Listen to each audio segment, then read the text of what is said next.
जम्मू कश्मीर के पहलगाम के बेसरन में बीते मंगलवार को बड़ा आतंकी हमला हुआ, जिसके बाद पूरे देश में आक्रोश है।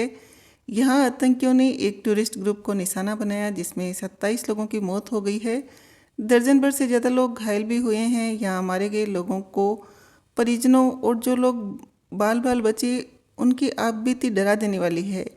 इन्हीं पर्यटकों में केरल का एक 11 सदस्यों का परिवार भी कश्मीर घूमने पहुंचा था, लेकिन लंच में ज़्यादा नमक पड़ जाने और दोबारा ऑर्डर तैयार करने की ढाबे वाले की जिद ने उन्हें आतंकियों की गोली का शिकार होने से बचा लिया। कोच्चि की रहने वाली लावण्या और उनके परिवार के 10 अन्य सदस्य उस दिन पहलगाम जा रहे थे जिस दिन आतंकी हमला हुआ।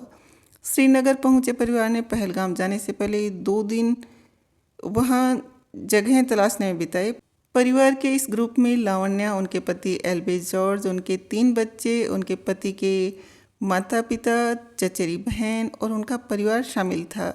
लावण्या ने बताया कि हमने पहलगाम के 2 दिन की ट्रिप की योजना बनाई थी, क्योंकि हम खास पहलगाम को ज़्यादा अच्छे से देखना चाहते थे। हम ऊपर जा रहे थे और वहाँ से सिर्फ 2 किलोमीटर दूर थे, लेकिन एक ढाबे में लंच करने के लिए रुके।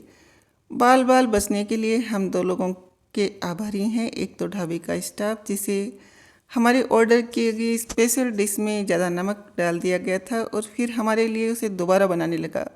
दूसरा मेरे पति, जिन्होंने कहा कि आज तो हम लंच करके ही आगे निकलेंगे।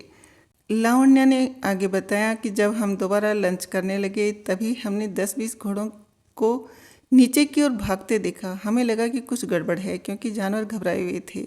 हमने पहले सोचा कि यह भूस्खलन हो सकता है, लेकिन फिर समझ में आया कि ऐसा नहीं है। हमने ऊपर जाने का फैसला किया, लेकिन फिर नीचे आ रहे कुछ वाहनों ने हाथ के इशारे से हमें न जाने के लिए कहा। उन्होंने आगे बताया, किसी ने हमें बताया कि सीआरपीएफ और पर्यटकों के बीच कुछ बहस हो गई है। हमने फिर भी ऊपर जाने के बारे में सोचा, लेकिन आखिरकार योजना को छोड़ने का फैसला किया। बाद में हम नीचे गए और तस्वीरें ली, क्योंकि हमें ठीक से पता नहीं था कि क्या हो रहा है।